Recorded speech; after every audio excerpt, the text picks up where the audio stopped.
Hey guys, it's Sam here. Happy Tuesday! And yes, I found my old harmonica.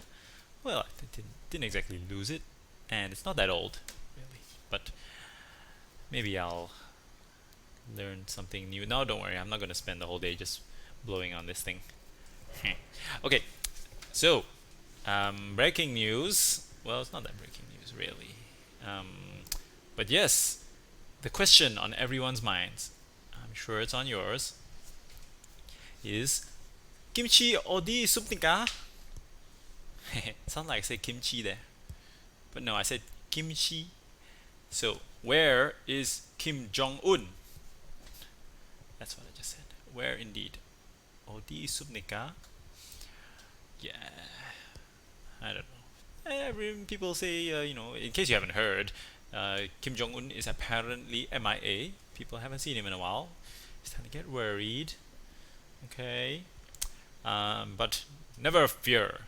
A great leader cannot possibly be be ill. Of course not. Great kimchi. Oh, no, I shouldn't joke about great leader Kim. No, let's joke about the Americans instead. Okay, what's the difference between North Korea and the United States? Well, North Koreans can't tell if their leader is seriously dead, and Americans can't tell if their leader is dead serious. Yeah, look at that. That is the face of pure seriousness. I mean, look how fake that smile is. Come on. It's just like, yeah, I gotta, I shake your hand because I'm such a nice guy. Yes, I'm the best. Everybody knows it. It's true.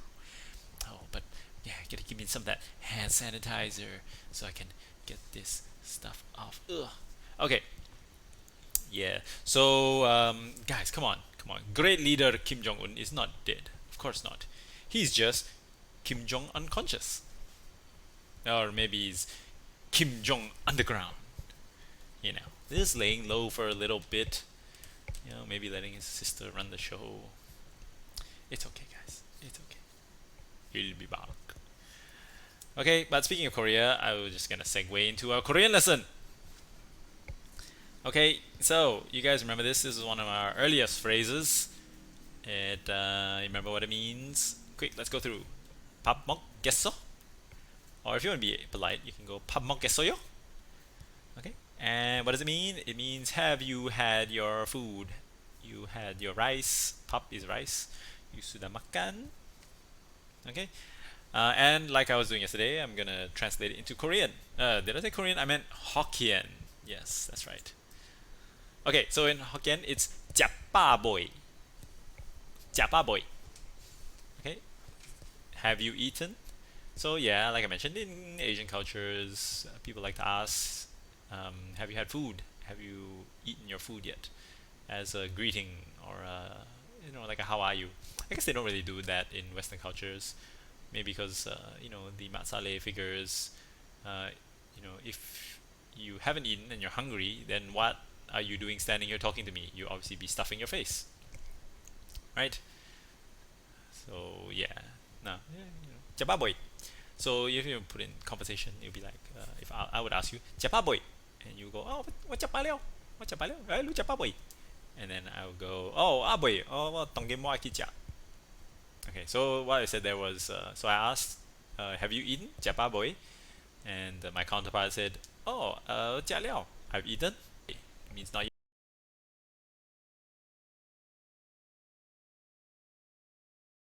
yet, and I'm going to eat now. Jia. So, okay, you break it down. Jia is, I don't know what the character is, presumably 吃, or 吃, I don't know. But jia is eat, ba is full, and boy is like, or not. Have you eaten or not? Something like that. Yeah. Yep. So yeah, it's a good conversation starter. So if you're, in Penang or Singapore, and you wanna strike up a conversation, go hey, Japaboy. Okay. Okay. All right. So let's move it along. So today we're going to be talking by request, I guess partially, but mostly out of interest as well, about something that Andrew referred to, which is the written language. Oh wait, no, we have a Chinese lesson. Okay, so this is our idiom for the day. Before we get to the more historical stuff. Okay, so for those of you that don't know how to read, this is 习以为常. 习以为常. Okay, these little arrows that tell you which direction it goes. Because I know traditional Chinese script is top to bottom, but yeah, we don't do that now. Okay, so let's break it down. 习以为常. 习 means like practice, like 练习, right? So it means to do something, to learn, to revise. 习以为常. So this idiom means you do something until you get used to it, or something happens over and over so often that it becomes commonplace. Okay, so I guess there's different interpretations. So one would be, if something happens, if an event occurs, every day. Like say every day we get a little earthquake, we get a tremor. So the first couple of times you'd be like, oh my goodness, it's scary.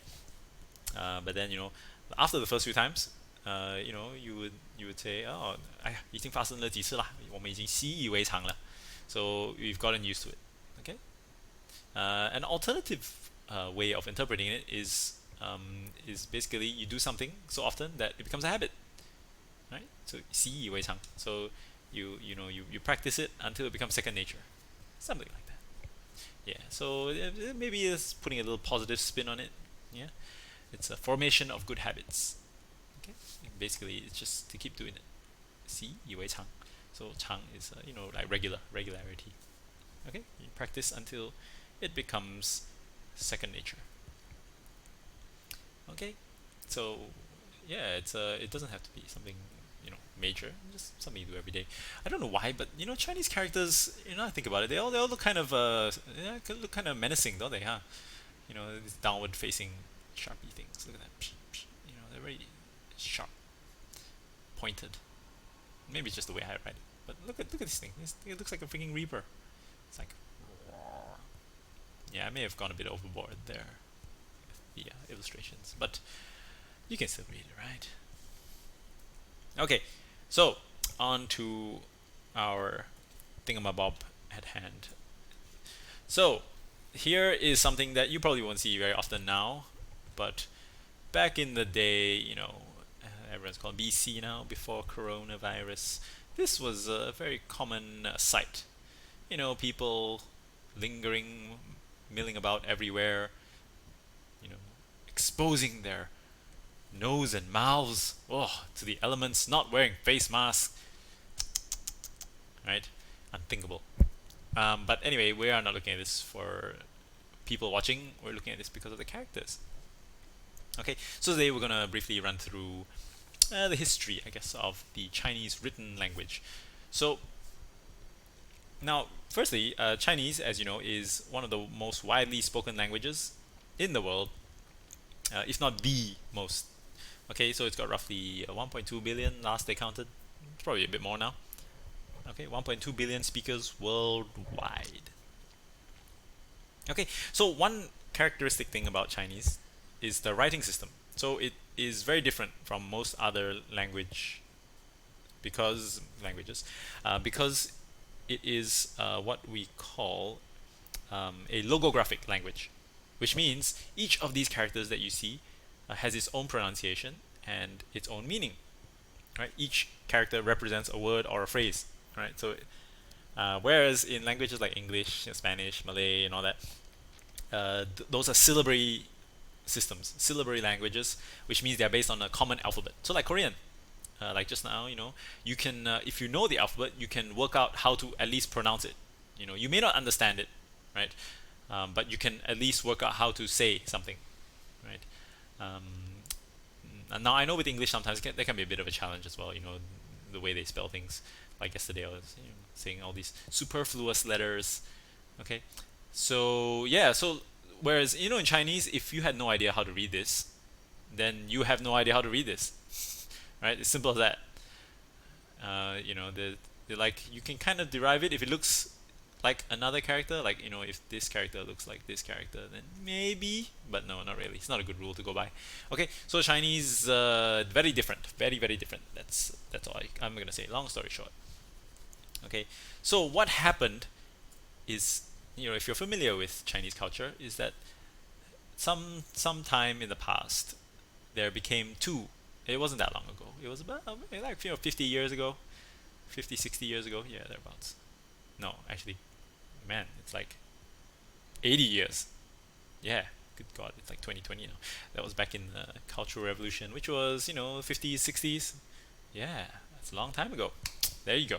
Okay, so very long time ago.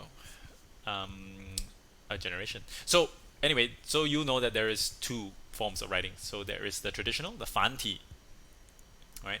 The word fan means complicated, I guess, in Chinese. So it's definitely a lot more complicated. You just look at it, look at the strokes, but maybe it looks a bit nicer. Okay, and then there is the simplified, which came about during the Cultural Revolution. Okay, um, now there is, of course, you know, they say this 简体字 and there's 简化字. So one of those refers to the shorthand that people write in. But anyway, we won't go into that. So you just need to know that there are two camps. Okay, two different styles of writing. So in a way, if you think about it, it's a bit like what the Americans did to the British English, right? The Americans went, these stupid British palms, why they write with all these extra useless letters? Let's just cut them out. So they did the same. So yeah, you know, for whatever reason, maybe we'll go into that a bit later. But yeah, they basically created a new set of words. Now for Chinese, obviously, it's a lot more involved, right? So I was curious about the process. You know, how long did it take? You know, what was involved to, you know, to change basically an entire language with thousands and thousands of characters. Right? It's not like English where you just go, okay, we're gonna spell, you know, this word with one less letter. It was, you know, just drop a letter here and there. We'll be good. It's all good. You know, you can still understand it. Yeah, we do that now. You know, with messaging, we just drop a couple of letters. You know, and you understand what it means. That is the point, right? So same thing. You know, I'm sure. Anyway, so let's go a little bit into the Chinese history. All right. So it started many thousands of years ago, over 3,000. So towards the end of the first dynasty of China, the Shang dynasty, there began to emerge some semblances of a Chinese language. So, you know, they found Chinese characters inscribed into tortoise shells, animal bones. Okay, and from there, you know, it has slowly evolved. So language is a living thing, like people, and it's evolved. Okay, so over, you know, hundreds, thousands of years, these characters slowly evolved. Okay, and the first major reform, at least that is recorded that we know about, was during the Qing dynasty, a very iconic period in Chinese history. Qing Shi Wang. Okay, so if you know a little bit about Chinese history, you know the Qing dynasty was a very short-lived. So you see, it's like less than 20 years, but very iconic. Okay, so you know a few things.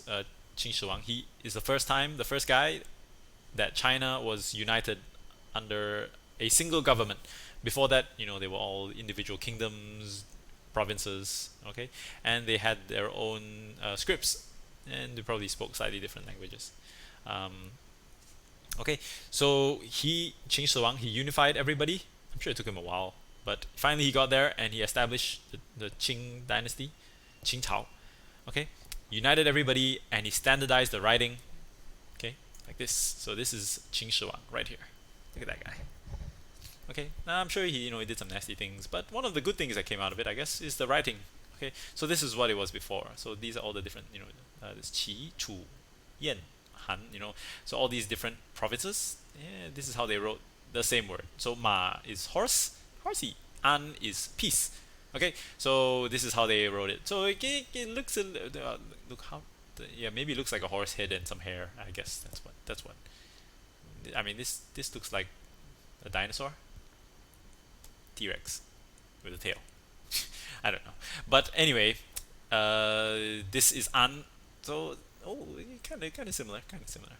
Okay, so what he did was Qin Shi Huang went, nah, stuff you guys, you all writing it like this. Okay, so you're writing it like a spider, spider horse, spider horse, spider horse. Look at that. Just, what the hell? It's like an alien, alien man. That's like, Alien versus Predator, Alien. Yeah, if you had a Chinese character, this would what it would look like. Okay, but anyway, it's a horse. Okay, and an, this is how you write an. Okay, it's a little zhong in a little house.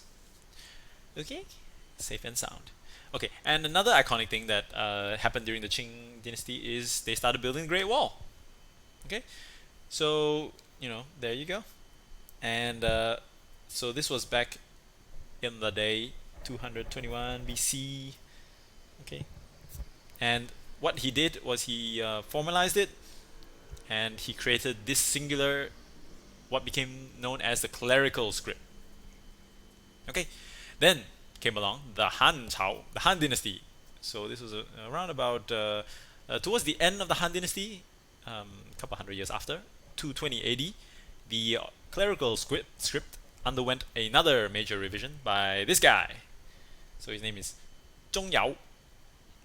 Zhong Yao. Okay, so what he did was he formalized the size, the width, and the height of the characters.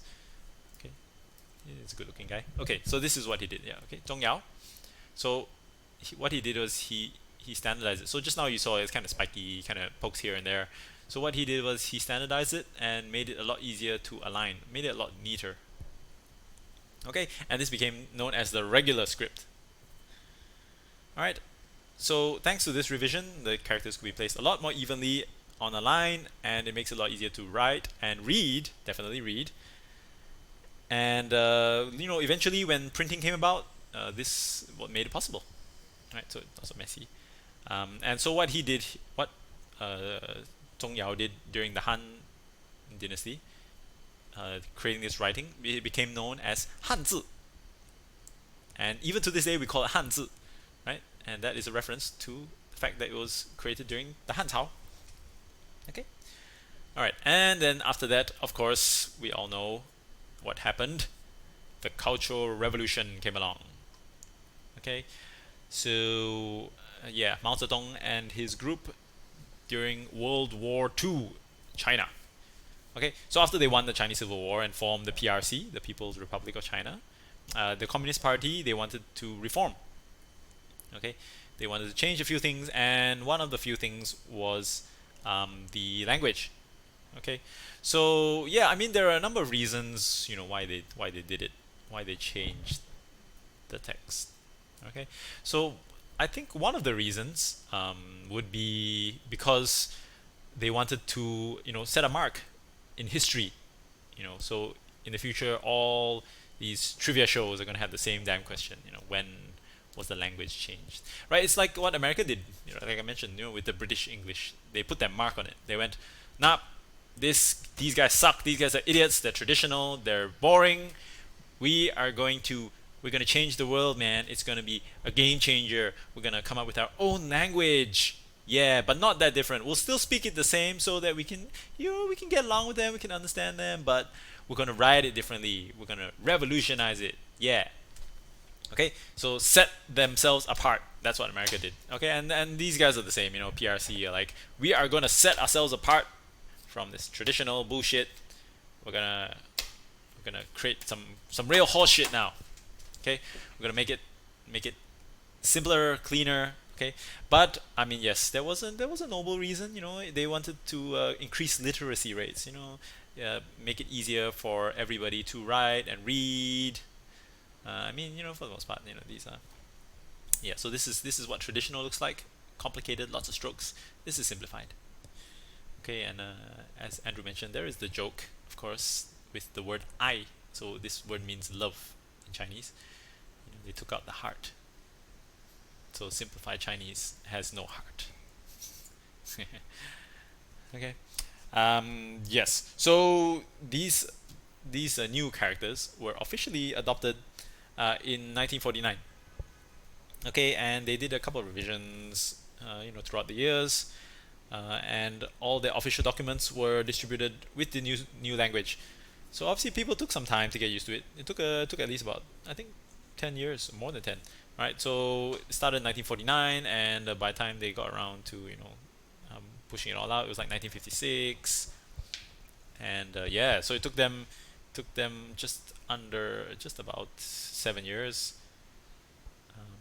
to get all the text changed over, right? And they did it again in 1964, and that's how simplified Chinese became the written standard, right? Over the course of almost 2 decades, the Communist Party they changed everything.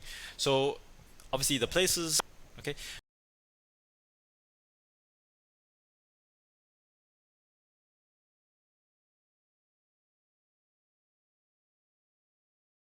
So these places still stuck with their traditional writing. Okay. So anyway, long story short, how different are these characters, right? So let's talk about the actual characters. So yeah, Communist Party they made their mark. Like I said, there are pros and cons, right? There is no right and wrong. There is obviously each camp believes theirs to be the better. And yes, I will admit traditional is very aesthetically pleasing, very nice. Okay, so like this is the character for Fly, Fei.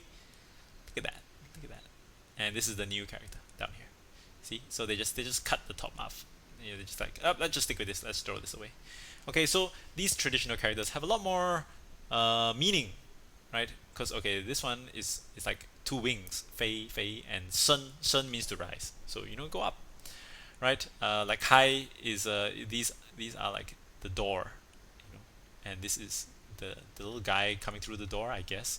Okay, so this is the modern simplified one. Okay, it's just the guy inside. There's no more door. Okay. Yeah. Oh, and the best one has to be this Yi. Okay, so this is justice. Okay, you want to guess which character is the traditional one? Let's see, look at that. Let's have a look. Yeah, wait. I'm gonna tell you which one it is. It is this one. Okay, this is original traditional Yi. This is the new one. This is 1, 2, 3. This is like 1, 2, 3, 4, 5, 6, 7, 8, 9, 10. Okay, so this one, I mean, this Yi has the 我 字 in it. 我 is me, right? And this one presumably is like looks like a bit, I don't know, like a yang. I don't know. Someone can correct me. Um, but I guess it's more symbolic. Yes, definitely, and it's a lot more florid. It's more pretty, I guess you could say, right? Whereas simplified is concise, it's efficient. It's it's like bam, bam, bam. Like, in the time it takes you to write like this character, I could have written like 10 of these. Yeah, right. Okay. So neither right nor wrong. Um, so it really just depends who you're talking to. Um, but okay, me personally, I think that as I may have mentioned, the countries that are sticking with the traditional texts cite reasons like yes they don't want to lose their roots. It's like this is the history of Chinese language. Understandable, understandable. Like I mentioned, language is living. Language is constantly evolving. There's a reason they call it traditional, right? It's the past. It's so the reason that I feel that a lot of these countries like Taiwan they still use traditional as a form of protest, right? They're going, no, you guys, this is not the true China. We are the true China, right? It's a statement. I get that. I get it. But at some point, look, guys, that was like 80 years ago. Look, I don't condone whatever the hell the Communist Party did, but perhaps like Qin Shi Huang, you can't make an omelette without cracking a few eggs. Qin Shi Huang did some really stupid shit as well. Like what the hell? Like Terracotta Warriors. Yes, that was Qin Shi Huang. He got his guys. He told everyone, hey guys, look, I think it's a really good idea if we start carving a whole army of inanimate soldiers and horses and chariots just for me, just for the hell of it. Just make, just go and do, make, don't stop, keep making. Yeah, that's right. No, you keep. What are you doing? Make some more. Keep going. Keep going. I don't know why he became Indian, but like really really silly stuff like that. And he didn't just do it like one. He did like a whole. He did like a whole mountain of them. To protect him in the afterlife, whatever. right? So at the time maybe it made a lot of sense. Yes, and obviously he did a lot of nasty shit. Like I said, you can't win, you can't make everyone happy. Okay, so you just gotta do what's in best interest for the majority, I suppose. And in this case, that was one of the reasons. I would say, yeah, why they created this. It's a lot easier to read, to write, to understand. Um, and at some point you got to move on. How many people are writing in simplified? How many people are writing in traditional? Right? Look, and I'm not just talking about language. I'm talking about like your whole approach, your whole country, how you run the country in general. Um, not yeah, not saying that there's anything wrong with what they're doing. It's just just look at it. China is progressing. They're pushing ahead with technology, research, development. Not to say places like Taiwan are not. I mean, Hong Kong is definitely not because they were in lockdown before we were in lockdown. So Hong Kong, man, you guys knew what you were doing. Yeah, yeah, I joke. But like places like Taiwan, they're just kind of they're just chilling there. I mean, yes, no, I'm sure they're doing their fair share of development, you know, but at some point you should think, hey, we shouldn't be so closed off like what China used to be. We should open ourselves up, to new things. Invite, like, look, I'm not saying you have to go and kowtow and bow down in front of China and call them big brother or whatever the hell. Just maybe they're your neighbors, right? Just play nice a little bit. Share some ideas. Might get you somewhere a bit faster. Because unity and all that. So this is a major divide, right? The fact that you write like this and other people write like this. Look, in Malaysia we use this, so unfortunately we're already in that camp. So yes, Andrew, I know, I get it. I get why you support it. It's in a way you're standing for freedom, right? Are you standing for freedom? You are standing with them because they are the underdog. Taiwan, Hong Kong, they are the underdog, and everybody loves an underdog, right? Nobody likes the big bully, right? Which is what China is now, right? They're the bad guy. I get it. Hong Kong, you're oppressed. They're protesting, but think about it. What are you achieving? What are you achieving by this protest? You gotta have a backup plan. Come on, guys. You gotta have, something like, yes, I get it. You're standing for freedom. You've made your point, right? What is your end game? What do you hope to achieve? Now that you've trashed the place, you guys have been on lockdown for like forever, and you guys are starving yourselves. For what? To make a statement? Yeah, good, good. You've made the statement. It's great. So again, this is a statement. I get it. You're making a statement. You've made it for the past 80 years. So maybe it's about time. You let the past be the past. You just move on, or even better, come up with your own new set of language. Maybe I don't know. There's probably too much trouble. Um, but yeah, like I said, you gotta move on, man. Move on. Okay, that's all I'm saying. Okay, you got there's pros and cons. We will still definitely remember there's records of the traditional writing. People who write calligraphy will still probably write in the traditional scripts. But like I said, yes, I get it. The worst thing that can happen is we could lose this, right? But on the plus side, like I said, it's evolution. You gotta let it go at some point. Let that shit go. Okay, I'm not saying this is shit. I'm saying it's nice. Okay, but it's called traditional. It means it's old. Okay. Okay. Anyway, I think I've offended enough people. Yes. And I will leave you with that brief history of the Chinese writing. Let me know what you think. Which do you prefer? Um, yeah, and yeah, maybe I'll see how this ties into like Hokkien. Hmm. Okay, and I'll leave you with that. I hope you're keeping well. Ooh, weather looks a little overcast, but I think we're due for a little bit more rain. Fingers crossed. Yeah, maybe see how those dams are doing. Okay, so have a good one, and maybe I will regale you with some more harmonica next time. Let's talk in more blowing. Okay. All right. That's all from me. Sam out.